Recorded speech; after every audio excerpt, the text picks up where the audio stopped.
We need a global commitment to ensure that every child, no matter where they are born, has access to quality education.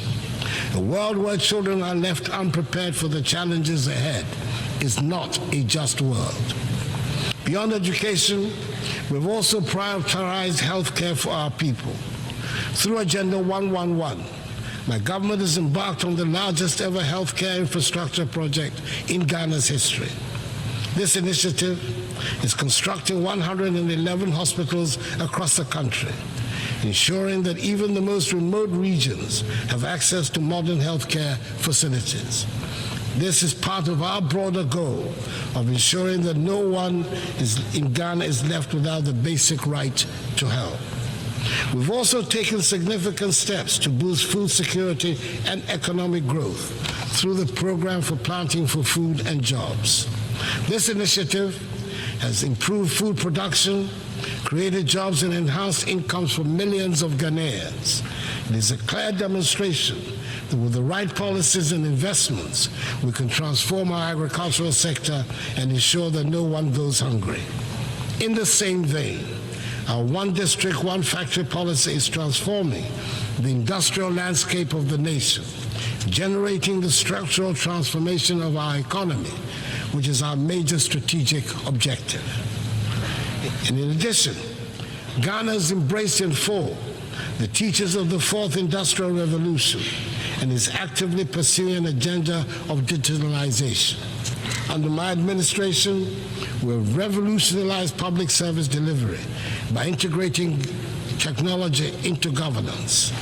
From the introduction of the Ghana Card, which has streamlined identification and access to services, to the digitalization of the country's land registry. These reforms have enhanced transparency, efficiency, and accountability. Digitalization has improved the lives of ordinary Ghanaians and has also laid the groundwork for sustainable economic growth in the digital age. And let us not forget the strides we have made in enhancing the rule of law and governance through reforms in the judicial system, strengthening our democratic institutions, and promoting transparency. Ghana continues to be a beacon of good governance in Africa. We have enacted laws and implemented policies that uphold the principles of accountability and ensure that every Ghanaian, regardless of their background, is protected by the rule of law. Madam President, it is impossible to address the challenges of today without speaking of the contradictions that exist within this global institution. We gather here to discuss peace, but wars continue to ravage nations. We speak of justice, yet justice endures. Take the Russian invasion of Ukraine, for instance. Millions of lives have been uprooted. Thousands have lost their lives, and yet the Security Council has struggled to respond decisively, just as it is struggling to make a decisive intervention in the tragic ongoing war in Gaza and the Lebanon. The structure of the Council reflects a world that no longer exists, and its failure to act in times of crisis raises a difficult question. What is the purpose of the Security Council if it cannot intervene when the world needs it most? Reforming the UN Security Council is a matter of fairness and necessity. The current structure, created in 1945, no longer reflects the realities of today's geopolitical and economic landscape. Africa, Latin America, and South Asia remain underrepresented despite their significant influence on global affairs. This lack of representation undermines the legitimacy of the Council's decisions, and the use of veto power by a few permanent members often paralyzes its ability to act effectively during crises. Reform is essential to ensure that the Council is more inclusive, democratic, and responsive to the complex challenges we face today. The world has changed, and the Security Council must change with it to maintain its relevance in promoting global peace and security. For years, I've championed the need to reform the Security Council as per the Ezumwini Consensus, the common African position on UN reform, which calls for Africa to have permanent seats on the Council. It is incomprehensible that a continent of 1.4 billion people has no permanent voice in shaping decisions that affect global peace and security. The time for half measures is over. We need a Security Council that is fit for purpose in today's world. It is heartening, however, that finally the demand for reform has found acceptance by leaders of 2 of the 5 permanent members, President Joe Biden of the United States of America and President Emmanuel Macron of France. Hopefully, the others will soon follow suit. We must also recognize that the fight for peace goes beyond government actions. It is a fight for humanity itself. In Africa, we have often borne the brunt of conflicts, sending our troops to peacekeeping missions with limited support from the global community. While I'm pleased to see the UN now taking steps to finance peacekeeping in Africa, an outcome of Ghana's presidency of the UN Security Council, we must go further.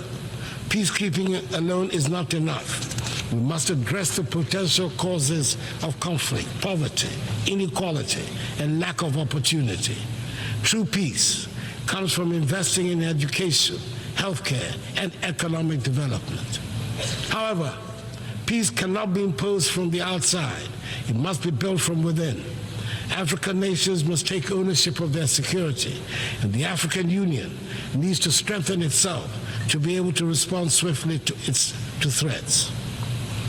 Madam President, as I speak today, ongoing developments in West Africa are deeply troubling. Military coups in Mali, Guinea, Burkina Faso, and Niger threaten the democratic progress we have worked so hard to achieve within the ECOWAS community. These coups are stark reminders that democracy is indeed fragile and must be continually nurtured. In Ghana, however, we will remain resolute in our commitment to democracy. As my presidency draws to a close, I want to assure this Assembly that the upcoming 2024 elections in Ghana will be free, fair, and transparent.